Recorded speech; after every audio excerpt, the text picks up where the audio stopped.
विचार चल रहा था टिप्पण में 25वें श्लोक का। द्विविधो ही अहंकारो, दो प्रकार के अहंकार हैं। एक विशेष रूप है जिसे व्यष्टि अहंकार कहते हैं, और जो सामान्य रूप है वह समष्टि अहंकार कहा जाता है। तत्र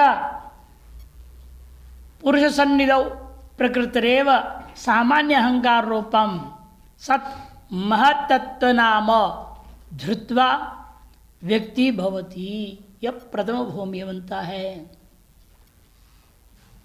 जो पुरुष के सन्निधि में माने आत्मा चैतन्य ब्रह्म के सन्निधि में जो माया अविद्या प्रकृति है, यह जो अपने सामान्य अहंकार रूपा जो समष्टि अहंकार है वह महत्तत्व नाम का पहला तत्व माने बुद्धि तत्व समष्टि बुद्धि के रूप में अव्यक्त होता है, जो वह कार्य का प्रथम भूमि बनता है। ततो विशेष अहंकार रूपेण द्वितीय भूमि, उसे विशेष अहंकार में वेष्टि अहंकार रूपेण वेष्टि बुद्धि उत्पन्न होती है। उसी को मंत्र में कहा था ना, इच्छेद वांग मन से प्राज्यस्त इच्छेद ज्ञानात्मनि ज्ञानम महति नियच्छेद। वो जो दो लिया बुद्धि वही है यहाँ समष्टि अहंकार वेष्टि अहंकार, या समष्टि बुद्धि और वेष्टि बुद्धि कहा जाता है। वह आपका जो है द्वितीय भूमि है। उससे कार्य पैदा हुआ ततो मनोरूपेण तृतीय भूमि, ततश्च वागादि इंद्रिय रूपेण चतुर्थ भूमि व्यक्ति भवति। तदेतत् श्रुत्याभीतम् इंद्रियाणि पराण्याहुर इंद्रियेभ्यः परम मनः, मनसस्तो परा बुद्धि मन वेष्टि अहंकार, बुद्धेरात्मा महान पर, महान पर महान आत्मा माने समष्टि अहंकार, महता परम अव्यक्तम माने प्रकृति, अव्यक्तात् पुरुष परिति कठोर परिषद में यह आया है। तत्र गवादिरिव वागादि इंद्रिय निरोध प्रथमा भूमि, जिसे गौवादि को खूंटी में बांध देते हैं और इधर उधर दौड़ने भागने से निरोध कर देते हैं, उसी प्रकार से वागादि इंद्रियों का निरोध करना साधना की पहली भूमिका बनती है, प्रथमा भूमि ही। बाल मुग्धादिशिव निर्मनस्तम द्वितीय भूमि, बाल के मुक्त बुद्धि के समान अपने मन को निर्मलता में पहुंचा देना, ये द्वितीय भूमि होगी। तंद्रायामीव अहंकार राहित्यम तृतीय भूमि, और तंद्रा में जिस प्रकार से अब निद्रा में अहंकार रहित चित्त पड़े रह देते हैं, उसी प्रकार से जागृत में अहंकार रहित हो जाना ये तीसरी भूमि होती है। सुषुप्तो इव महत्तत्व राहित्यम, सुषुप्ति में जैसा होता है वहाँ बुद्धि तत्व भी क्रियाशील रहित हो गया। हाँ उसको ठीक करो, सुषुप्तम इव, सुषुप्तम इव महतत्व रहित हो जाना चतुर्थ भूमि है। तदेतद भूमि चतुष्ट अनपेक्षा, यह चारों भूमियों की अपेक्षा न करते हुए शनैर शनैर उपरमेद धीरे धीरे उपराम को प्राप्त होना चाहिए, ये श्लोक में कहा गया इत्युक्तम। ये तो ही क्योंकि आत्म अनात्मागारम स्वभावतो अवस्थितम सदा चित्तम आत्मैकाकारतया त्यक्तान अनात्म दृष्टि विदधीतो इति कहा है किसी ग्रंथ में। आत्मा और अनात्माकार जो स्वभावतः चित्त की वृत्तियां अवस्थित रहती है, सदा चित्त बना हुआ रहता है, कभी आत्मा कर होता है कभी अनात्मा कर होता है।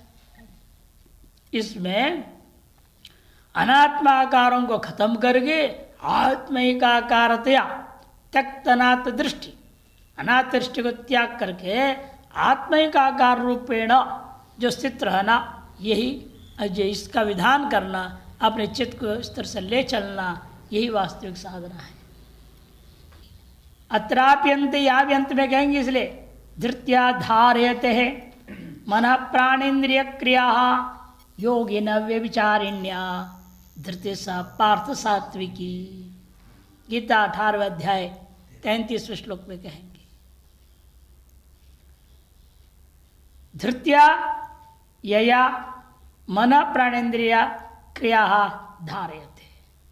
धैर्य, जिस धैर्य से, धृति से मन प्राण इंद्रिया इन सभी क्रियाओं को धारित कर लेते हैं, योगेन अव्यभिचारिण्या, अव्यभिचारी योग साधना के द्वारा उस धृति को कहा जाता है सात्विकी धृति। अतएव शनैर का तात्पर्य, मुख्य लक्ष्य यहाँ पर धृति गृहीत या धैर्य, धैर्य से गृहीत करना पड़ता है, हड़बड़ करने से नहीं होगा, सब गड़बड़ हो जाएगा। अगले श्लोक के लिए भाष्यकार अवतरण का देते हैं, तत्रैवं मातुस्तम मनः कर्तुम प्रवृत्तो योगी। इस प्रकार से आत्मा में सम्यक प्रकार से स्थित करने के लिए, मन को स्थित करने के लिए प्रयत्नशील जो योगी है उसको क्या करना है, यतो यतो इत्यादि श्लोक से बताएंगे। संक्रांति ननो विषय लंपटस्य मनसे आत्मनि संस्थितिर्न संभवति। विषय लंपट मन है, अब ऐसे इस मन को आत्मा में संस्थित कैसे करेगा कोई, स्थित कर ही नहीं पाएगा, न संभवती। तद विषय वासना भी रागादि विषय प्रवृत्ति एक स्वभावत्वात्, क्योंकि विषय वासना और रागादियों से प्रेरित होकर के विषयों के प्रवृत्त होना ही एकमात्र मुख्य स्वभाव है इस मन का। ऐसे मन से स्वभाव दुरतिक्रम, इस मन के स्वभाव को अतिक्रमण करना संभव नहीं है। इति न्याय न, इस युक्ति से मालूम होता है स्वभावत प्राप्त प्रवृत्ति निरोधो न सिद्धति, स्वभावत प्राप्त जो प्रवृत्ति है उसका निरोध करना संभव नहीं है। तद सिद्धौ कुत आत्मनि संस्थिति, जब वह सिद्ध हो गया, ये बात मैंने, जब वह प्रवृत्ति का निरोध सिद्ध नहीं हो सकता, आत्मा में मन को संस्थित करना कैसे संभव है। इत्याकांक्षायाम, ऐसे आशंका होने पर, इत्याशंकायाम जवाब देते नो, ऐसा मत कहो। भगवान से अर्जुन ने पहले भी कहा है, प्रमाथि बलवद दृढ़, है कि नहीं, चंचलम ही मन कृष्ण प्रमाथि बलवद दृढ़। भगवान ने वहाँ कहा अभ्यास है न तो कौन्तेय वैराग्य न चक्रियते, जवाब दे चुके हैं। फिर भी अभी उत्कृष्ट साधक की बार चर्चा चल रही थी, उसके लिए भी कह रहे हैं कि ये समाधि तक पहुंचाओ, वो तो आरंभिक के लिए था। समाधि तक पहुंचे हुए को भी वासनाएं तंग कर सकती है, वहाँ धारणा करना मुश्किल हो जाता है, आत्मसंस्थित करना मुश्किल होता है, तो उसके लिए क्या करना है, ये बात है यहाँ। इसे दोबारा वो दूसरे शब्दावली से कह रहे हैं। विशेषो सत्यत्व से, विवेक से क्या करना पड़ता है आपको, विषयों में जो सत्यत्व बुद्धि है, समीचीनत्व बुद्धि है, इष्टत्व बुद्धि है, हाँ? बुद्धि एक बलात् मनसा प्रवृत्ति, बुद्धि एक बलात्, एतादृश बुद्धि रूपी एकमात्र बल है जिसके आधार मन प्रवृत्त होता है। उसके सत्यत्व बुद्धि बल मिल रहा है, जगत में सत्यत्व बुद्धि सबसे बड़ा बल है, इसलिए उसको छोड़ना नहीं चाहता है। सत्यत्व बुद्धि के साथ समीचीनत्व बुद्धि आ गया, और समीचीनत्व बुद्धि के बाद इष्टत्व बुद्धि हो गई। ये तीन प्रकार की बुद्धि ही एकमात्र बल है जिसके को लेकर के मन प्रवृत्त होता है। तद्धेतवो रागादेश्च, उसका कारण कौन बनेगा, तत्कारण का रागादि उत्पन्न हो जाएंगे। विकल्पो नहीं वस्तु, शास्त्र कहते हैं नहीं नहीं, देखो वस्तु विकल्पात्मक नहीं हो सकता। माया मात्रम इदम द्वैतम, ये सारा द्वैत माया मात्र है। त्रयमप्येतत् सुषुप्तं स्वप्नम माया मात्रम, ये तीनों कौन तीनों, एतत् जागृत अवस्था, सुषुप्त अवस्था, स्वप्नावस्था, ये सब माया मात्र ही है। इत्यादि श्रुति भी इदम सर्व मिथ्या कल्पितत्वात् सुक्तरजतवद इत्यादि श्रुतियों के आधार पर और अनुमान भी कर लो, इदम सर्वम जगत मिथ्या कल्पितत्वात् शुक्ति रजतवत् इति जो है युक्ति भी इत्यादि युक्ति विषयाणाम मिथ्यात्व सिद्धे, विषय मिथ्यात्व सिद्ध हो गया तो पहला बुद्धि कट गया, सत्यत्व बुद्धि कट गया। जब मिथ्यात्व बुद्धि निश्चय हो जाए आगे का दोनों बुद्धि भी नहीं रह जाएगी।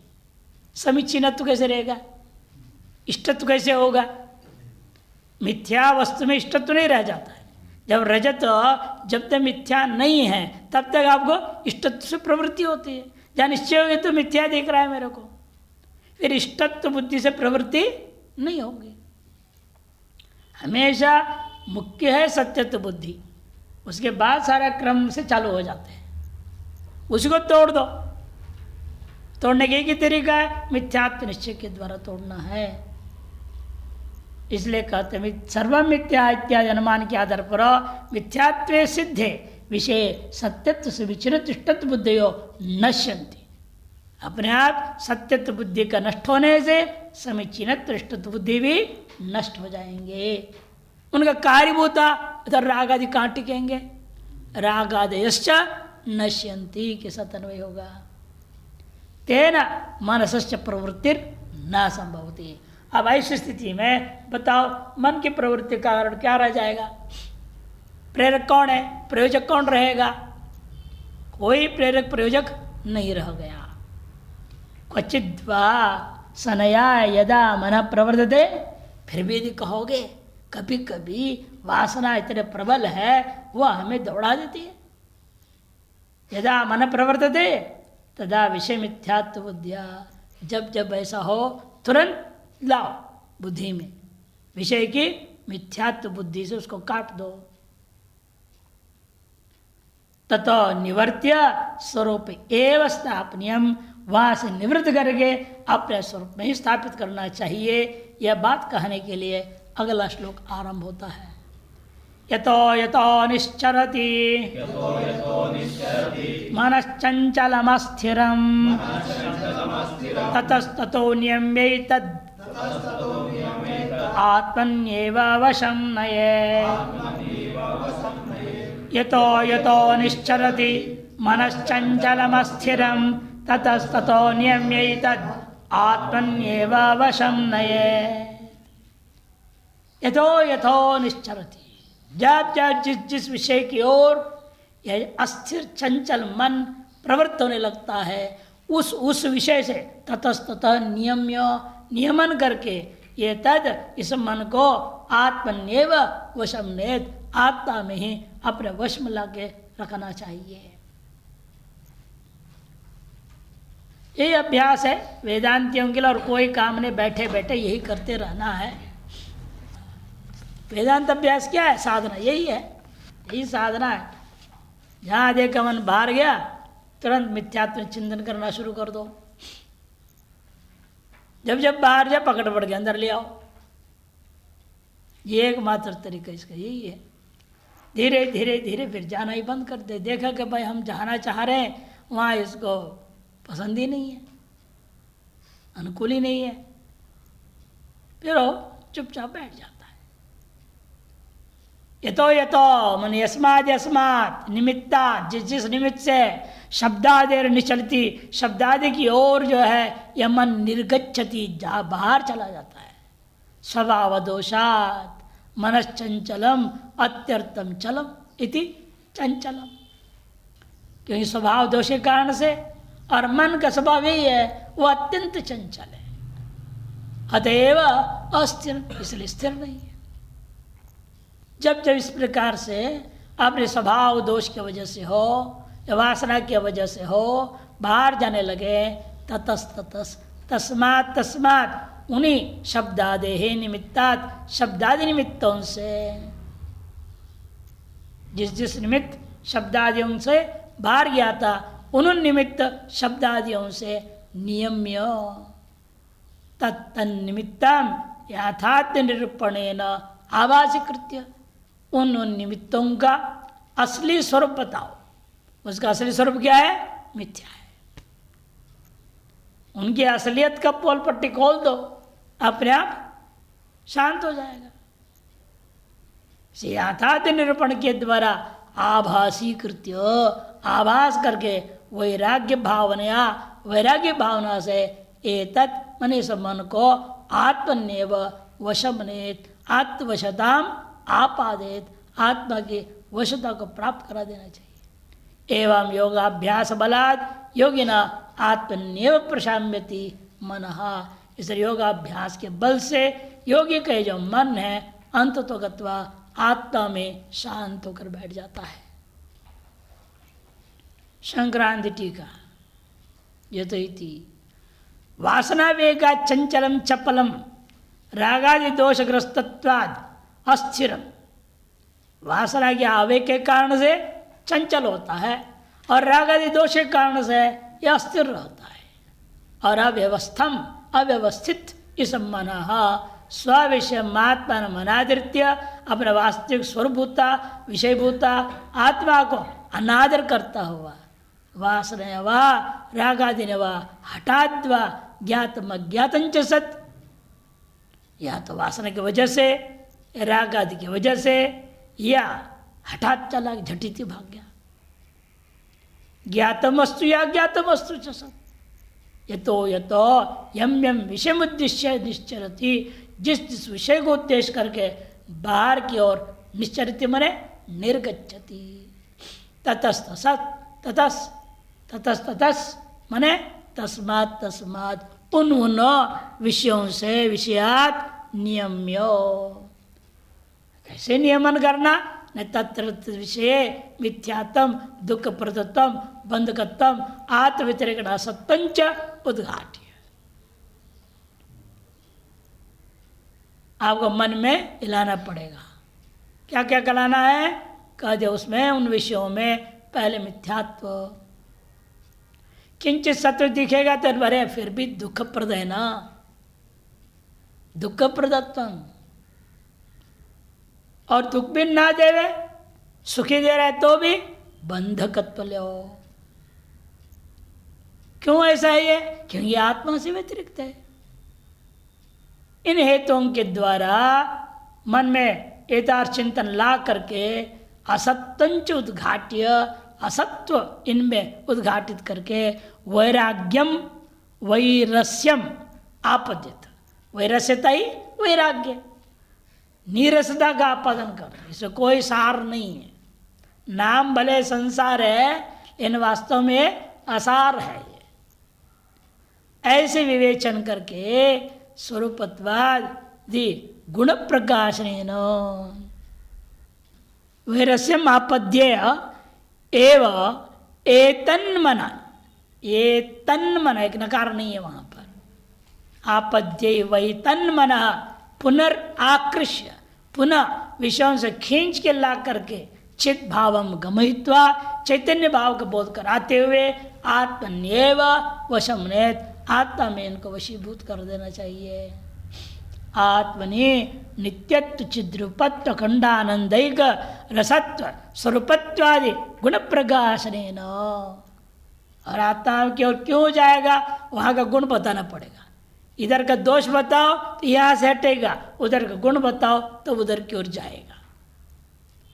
गुण दोषाधीन ही मन की प्रवृत्ति है। इसे उसमें दोष दिखाया आपने, मिथ्यात्व दुख प्रदत्व बंधकत्व असत्व, और यहाँ गुण बताओ, गुण क्या है यहाँ, नित्यत्व चिद्रूपत्व खंडैकरसत्व स्वरूपत्व आदि गुण के प्रकाशन के द्वारा रुचिम संपाद्य, मन में आत्मचिंतन करने के लिए रुचि को उत्पन्न करना पड़ेगा। संपादन करके नियमेन आत्मस्थम एव कुर्यात्, नियमित रूप से आत्मस्थ ही करना चाहिए इत्यर्थः। टिप्पणी चंचलमिति यंग लुगंतात् पचाति अजंत प्रातिपदिक प्रकृतिकम पदम। यंग लुगंत अतिशयेन चलम, अतिशयेन चलमिति चंचलम, इस अर्थ में यंग लुगंत धातु है और पचाद्यक्ष प्रत्यय होकर के चंचल बना, नहीं तो चंचल हलंत होता। ऐसे प्रातिपदिक पद है ये। पिशु नाम कीटो अत्र दृष्टांत। चंचलता के लिए दृष्टांत क्या है? पिशु नामक कीट। जब पहाड़ों में घूमे हो फिरे हो तो पता चलता है न, जोंक अलग है, ये इतना छोटा सा काला सा होता है, जहां काटेगा वहीं जलन होगा, हल्का सा फोड़ा सा निकल जाएगा। अब यहाँ काटा कर इधर हाथ डालेंगे तब तक इधर आ जाएगा, इधर काटे तो इधर आ जाएगा, उधर जाएगा, इधर जाएगा, उधर जाएगा, भागते रहता है, पूरे शरीर में काट डालता है। वैसे कोई इलाज नहीं है, कोई दवाई नहीं उसको मारने का। एक ही तरीका है, पूरा कपड़ा उतारना पड़ता है। पूरे कपड़ा उतार दो, गर्म पानी में डाल दो, दूसरा कपड़ा पहन लो, उसके बिना आपको छोड़ने वाला नहीं। लंगोटी के रहेगा ना, उसके अंदर भी घुस जाएगा वो। हाँ, बहुत छोटा होता है, दिखेगा भी नहीं आपको। हाँ, उससे फिर बड़ा होता है, दिखता है, लेने से दिखाई नहीं देती, इतना छोटा होता है। पूरा कपड़े में ढूंढ लो, नहीं मिलेगा, लेकिन पहनो तो काटना शुरू कर देगा, और एक जगह बैठ के काटता भी नहीं, तो वही मार डाला जाए उसको। इधर काटते काटते इधर दूसरे भाग जाता है। पिशु बोलते हैं ना ये पहाड़ में उसको। एक कीट विशेष है, चंचलता का वो सबसे बढ़िया दृष्टांत है। आधा क्षण भी एक जगह नहीं रहता, एक क्षण तो दूर की बात है, भागते रहता इधर पूरे शरीर में, काट के परेशान कर देगा, पूरा कपड़ा उतरवा के रहता है। इसने कहा कि पिशु नाम कीटो अत्र दृष्टांत तादृश साधन कर्तव्यम येन मन पुनर्न विक्षिपेत। कहने का अभिप्राय उस प्रकार का साधन करो जिससे मन दोबारा विक्षिप्त ना हो। जैसे कीट दोबारा ना काटे, आपके साथ क्या उपाय था? पूरा कपड़ा उतर गर्म पानी में डालना पड़ेगा, छोड़ दो, फिर दूसरा कपड़ा पहनना पड़ेगा। उसी पर यहाँ पर भी है, आपको जो है सारे वासना इत्यादि के कारण जो थे सबको छोड़ना पड़ेगा। तार साधन को करना चाहिए जिससे मन दोबारा विक्षिप्त न होवे। नवा लिए तो न विलय हो जाए, वो भी खराब है।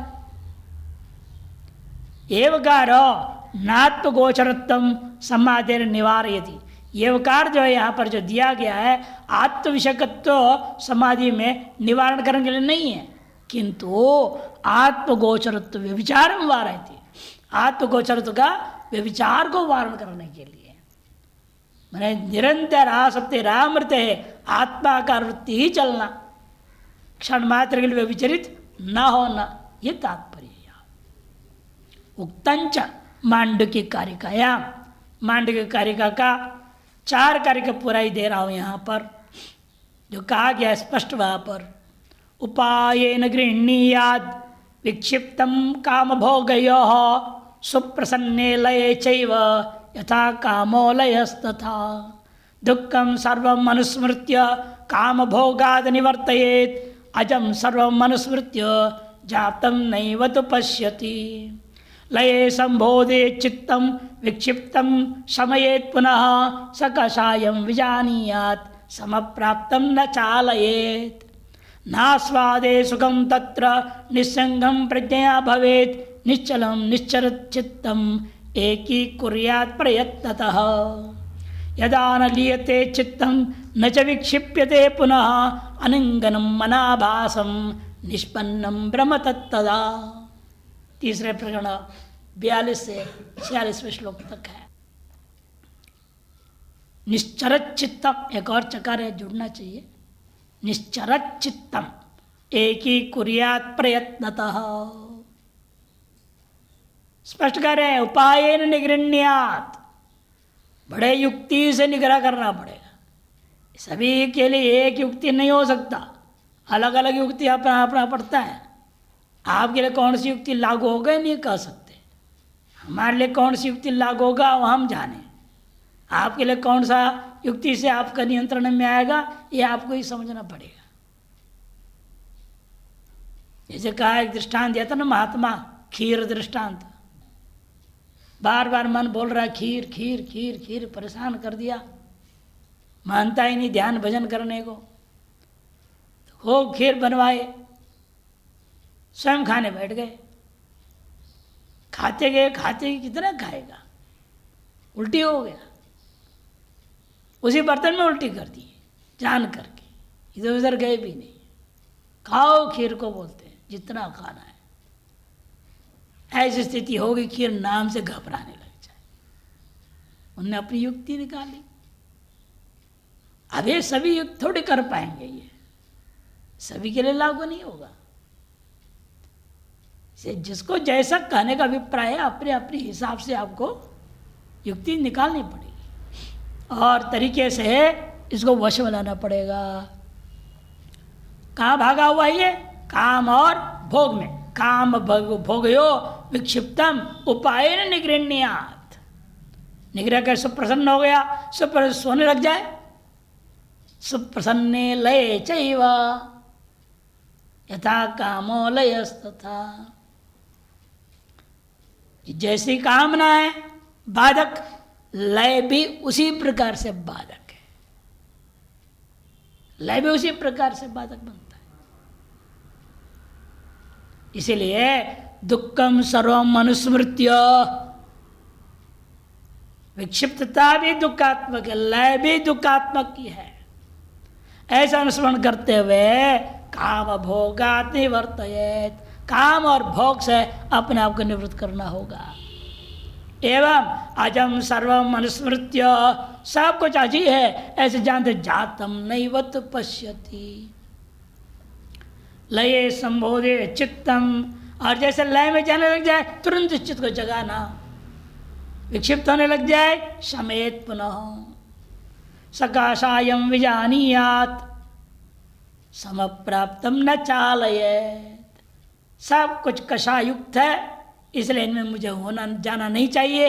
ऐसे दृढ़ वैराग्य से हटने पर जब समभाव को प्राप्त हो जाओ तो दोबारा वहां से चलायमान नहीं होना। नास्वादे सुगम तत्र, वो ब्रह्मानंद का भी आस्वादन करने लगोगे, वो भी विषय विषय भाव हो जाएगा, फिर द्वैत आ जाएगा। इसे उसकी भी आस्वादन नहीं करना। किंतु तत्र निस्संगम प्रज्ञया भवेत्, निस्संगता का अभ्यास करो। प्रज्ञा से स्वयं को उस विषय में निस्संग हो जाओ। निश्चलम निश्चल चित्तम, इस प्रकार निश्चल और चलायमान से रहित ये जो चित्त है, एक ही कुर्यात प्रयत्नतः, उस प्रयत्न से उसको एकीकृत कर दो और एक आत्मा की ओर ले जाओ। यदा न लियते चित्तम, इस प्रकार करते हुए जब ये चित्त न लय को प्राप्त हो रहा है न विक्षेप को प्राप्त हो रहा है। अनिंगनम मनाभासम, किसी प्रकार की इंगन मने चेष्टा के बिना है और किसी चीज को आभास प्रकाश भी नहीं कर रहा, तब तदा समझो आप ब्रह्म रूप को प्राप्त कर गए। निष्पन्नम ब्रह्म तत्तदा इति। उपाय क्या है? यो वै भूमा तत्सुखम नाल्पे सुखम अस्ति, ये विचार। जो भूमा है वही सुखात्मक है और अल्प में सुख नहीं है, द्वैत में सुख नहीं है। अतः यद अल्पम तन्मर्त्यम तद दुखम, क्यों? कि जो अल्प है वही मर्त्य है, वही दुख रूप है। छांदोग्योपनिषद इति। श्रुत्युक्त रीत्या विचार्य विषयात् निवर्तेद, श्रुत्युक्त रीति से विचार करके विषयों से निवृत्त होना चाहिए। द्वैत स्मरण काले वैराग्य भाव नहीं वो उपाय इति सिद्धम। कहने का मतलब जब जब द्वैत स्मरण होवे आपके सामने आ जाए, तब तब जो है एकमात्र वैराग्य ही वहां से हटाने का उपाय। वैराग्य का स्वरूप यही पता ना, इसके बिना भी मैं रह सकता हूं, इसे कोई जरूरत नहीं मेरे जीवन में, तभी उसे वैराग्य होगा। लेश मात्र से महत्व दे दिया और इसकी जरूरत है समझे पर फंस गए। इसलिए वैराग्य एकमात्र साधन होता है। द्वैत से आत्यंतिक विस्मरण तो परमोपर, और द्वैत का आत्यंतिक विस्मृति हो जाए वो परमोप सर्वोत्कृष्ट उपाय। यथोक्तम कटवल्लिषु यदा पंचावतिष्ठन्ते ज्ञानानि मनसा सदा बुद्धिश्च न विचेष्टति तामाहु परमाम गतिम।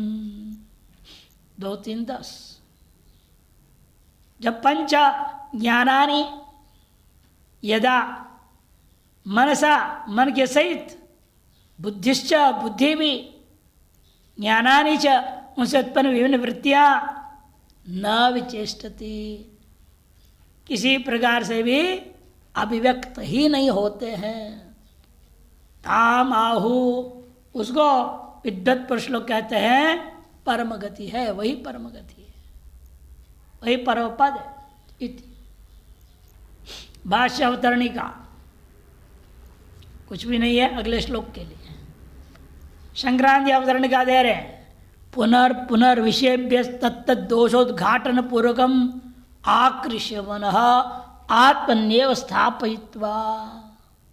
बारंबार विषयों से उन विषयगत दोषों को उद्घाटन करते हुए आकृष्ट करे, खींच करके ले आओ और इस मन के सहित उन इंद्रियों को आत्मा में स्थापना करके अत्यंत श्रद्धया चिरकालम नित्य निरंतरम, अत्यंत श्रद्धा के साथ सत्कार आसेवितो, दीर्घ काल निरंतर सत्कार आसेवितो दृढ़ भूमि।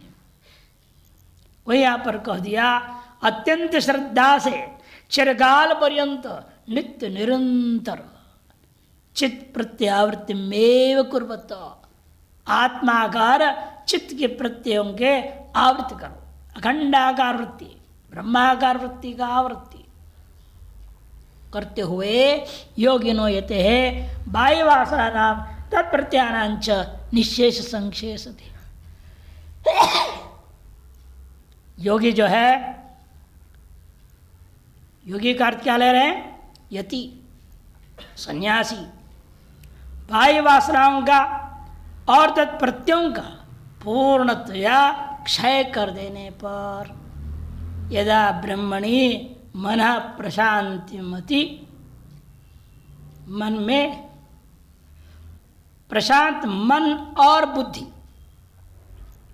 इन दोनों को प्रशांत करके स्थापित कर दिया, तथा सुखम ब्राह्मम अनुत्तमम आविर्भवति। तभी अनुत्तम सुख जो ब्राह्मी सुख है, जो ब्राह्म सुख है, अनुत्तम सुख है, उससे आगे कोई सुख नहीं है। तारतम्य की तो पराकाष्ठा है, वो साकाष्ठा सा परागति वो अनुभूति में आती है। प्रशांत मनसं ह्येनं योगिनं सुखमुत्तमं उपैति शान्तरजसं ब्रह्मभूतमकल्मषं। प्रशांत मनसं ह्येनं योगिनं सुखमुत्तमं उपैति शान्तरजसं ब्रह्मभूतमकल्मषं। येन मनसं प्रशांत मनसं येनं योगिनं, ये योगी कैसा है? प्रशांत मन वाला जब हो जाता है तब उत्तमम सुखम, सर्वोत्तम जो सुख है उसको प्राप्त उपैति प्राप्नोति प्राप्त करता है। इन योगी को और कैसे होना चाहिए? कहते शांत रजसम, रजगुण लेश मात्र भी ना हो, समोसा याद भी नहीं आना चाहिए। याद आ रहा है कभी कभी खाने की इच्छा हो रही तो मतलब गड़बड़ है, अभी ठीक नहीं मामला। से शांत रजसम, ये सब रजगुण का स्वरूप है, वह शांत हो। अकल्मषम, तमोगुण भी लेश मात्र न रह जाए। आलस्य करते हैं, दरवाजा बंद करके सो रहे हैं, राटे मार रहे हैं, ये भी गलत है, कलमश है, तमोगुण है। नहीं, तमोगुण रजगुण रहित ब्रह्मभूतम, ब्रह्म भावापन्न होकर के जब रहेगा ये योगी, तब उत्तम सुखम उपैति कैसा तन्वय हुआ। प्रशांत मनसम प्रशांतम मनो यशसा प्रशांत मनाः तम प्रशांत मनसम। प्रशांत मन जिसका उसको प्रशांत मनाः, द्वितीय के क्वेश्चन मना प्रशांत मनसम। हे नम मने इस कौन है यह योगिनम, वो क्या प्राप्त करता है? सुखम उत्तमम निर्तिशयम इत्यर्थ, निर्तिशय सुख को उपैति उपगच्छति अनुभवति प्राप्नोति इत्यर्थ। शांत रजसम प्रक्षीण मोहादि क्लेश रजसम इत्यर्थ, नष्ट कर दिया मोहादि क्लेशात्मक रजोगुण जिसने, उसको शांत रजसम। मोह माया बहुत खराब चीज है, खींचते रहते बार बार बार बार बार बार, भाई भतीजा भांजा पत्नी बच्चे कच्चे दुनिया लफड़ा सपड़ा। महात्माओं में भी है, ये गुरु भाई है, ये चाचा गुरु है, ये मामा गुरु नहीं होता लेकिन चाचा गुरु होते, दादा गुरु होते हैं।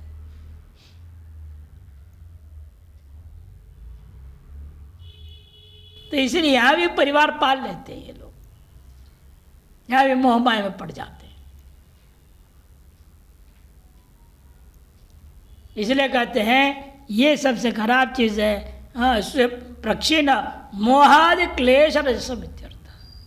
ब्रह्मभूतम जीवन मुक्तम सत ब्रह्मैव सर्वमित्येवं निश्चयवंतम, ब्रह्म ही एकमात्र द्वितीय सत्तत्व है ऐसे निश्चय करता हुआ ब्रह्मभूतम, अतएव अकल्मषम धर्माधर्मादि वर्जित इत्यर्थ।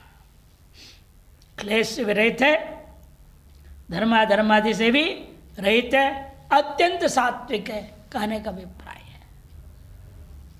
संक्रांति टीका शांत रजसाम नित्य निरंतर समाधि निष्ठया शांतो विनष्टो रजो रजोगुण इत्यर्थ। रज इति तमसोपि उपलक्षणम।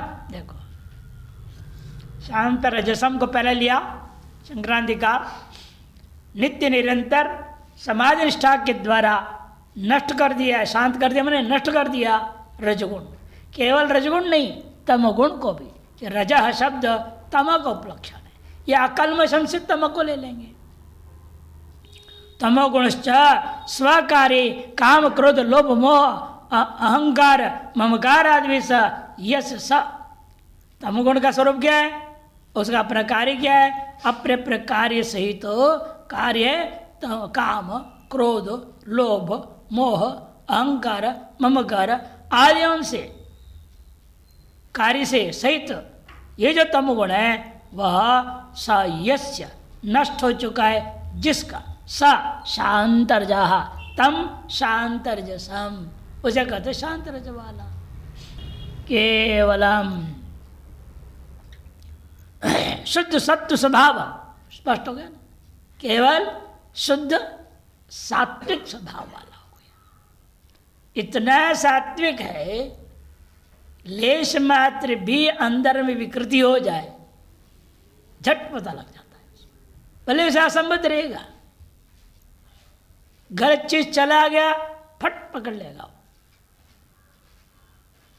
ओमकारेश्वर महाराज जी को जो कैंसर की दर्द परेशान कर रहे थे प्रोस्टेट में, इंजेक्शन दिया एक डॉक्टर ने, तुरंत उनको महसूस हो गया इसमें गलत चीज है। तुरंत अपने सेवकों को बोला भाई इसमें क्या था पता लगाओ। पता चला सुअर का चर्बी था, उसे दवाई बना हुआ है। कितना सूक्ष्म रहा होगा उनकी स्थिति। उन्होंने कहा दर्द सहन हो सकता है, ये नहीं हो सकता, मत दो गति। लिया नहीं उन्होंने। असहनीय दर्द में भी वेदांत सत्संग करते करते शरीर छोड़ा। वो निष्ठावान पुरुषों में सात्विकता आने पर ये स्थिति आ जाती है। इसलिए कहते हैं शुद्ध सत्व स्वभावम अतएव अकल्मषम, अंतःकरण से कल्मषम भेद वासना व राजस्य तामस्य सत्व मिश्रीभूत भौतिक गोचरा यह आत्ता सर्वा न विद्यन्ते। कल्मष क्या है? अंतःकरण में कल्मष का मतलब है भेद वासना, राजसी तामसी सत्व मिश्रीभूत भौतिक विषय का जो कुछ भी है वह सब का नाम कल्मष है। उन सब से रहित हो गया। यस्य चित्त है, जिसकी चित्त में इनमें से कोई चीज नहीं रह गया, सो वह योगी को कहा जाता है अकल्मष तम अकल्मषम। अतएव प्रशांत मनसम, इसलिए वह प्रशांत मन वाला हो जाता है। विक्षेप विपरीत भाव हेतु रजस्तम गुणयो सकार्य और निशेष विनाशात वृत्ति शून्यतया प्रशांतम प्रकर्षेण शांतम इति प्रशांतम। विक्षेप विपरीत भावना ही है कारण जिनका, ऐसे जो रजगुण और तमगुण और उनके कार्य ये सब के सब पूर्णतः विनाश हो जाने पर वृत्ति शून्य जो अवस्था है उसको कहते हैं प्रकृत रूपेण शांत व प्रशांत व अविषयाकारदम एव समापन्नम। अब विषयाकार को क्षण भर के लिए भी प्राप्त नहीं होता, अविषयाकार रूप आत्माकार रूपता को इस प्राप्त कर लेता है। मनो यस्य, ऐसा है मन जिसका तम प्रशांत मनसम अतएव ब्रह्मभूतम, जिसलिए इस प्रकार से प्रशांत मन वाला है इसलिए वह ब्रह्म भावापन्न हो जाता है। ब्रह्मैवहम इति उपाधिकृत परिच्छित्तिम परित्यज्य ब्रह्मैवहम एता निश्चय के द्वारा उपाधि जन्य जो परिच्छेद था उसका परित्याग करके पूर्णात्मा नैव स्थितम, पूर्ण आत्मा ब्रह्म रूपेण ही स्थित है। एनम योगिनम, ऐसा जो योगी को ब्रह्म विदम यतिम ब्रह्मवेत्ता यति को अनुत्तमम यस्माद उत्तमम नास्ति, जिससे और उत्तम नहीं है, ऐसा जो सुख उसको अनुत्तमम माने अनुपमम इत्यर्थ, जिसकी कोई उपमा ही नहीं है। वहां तारतम्य में क्या है, इस एक का न बोल दे, इस एक को मानुष आनंद कहेंगे। जो युवा है, सम्राट है, दृढ़िष्ठ है, बलिष्ठ है, विद्वान है, सर्वगुण संपन्न, उसके जो आनंद है एक मानुष आनंद है। उसका 100 गुणा सादृश्यता देकर बढ़ाते गए, लेकिन जिसकी कोई सादृश्यता उससे आगे नहीं है, जो उपमा है ही नहीं, उसे कहते अनुत्तमम अनुपमम नित्यम निर्दिशयम, नित्य निर्दिशय साधना अपेक्षम, साधन की माने इंद्रियों की अपेक्षा है नहीं उसको अनुभव करने के लिए। अयत्न सिद्धम अक्षयम, अयत्न सिद्ध है, अक्षय रूप है। आपको केवल आवरण हटाने के लिए यत्न करना पड़ा, अपने आप को अनुभव करने के लिए जरूरत नहीं है। ऐसा जो आत्मभूतम आत्मैक्य वेद्यम, आत्मिक वेद्य ब्राह्मम सुखम उपैति, ब्राह्म सुख को प्राप्त करता है। तदा पराप्रति इत्यर्थ, साध निरपेक्षा अपार सुख आविर्भाव सुषुप्तो सर्वप्रत्यक्ष। साध निरपेक्ष अपार सुख आविर्भाव होता है जैसे सुषुप्ति में किंचित होता है, वे सर्वभावापन प्रत्यक्ष है। एष परमानंद इत्य श्रुति प्रसिद्धश्च इत्य प्रसिद्धिद्योतनार्थो ही शब्द।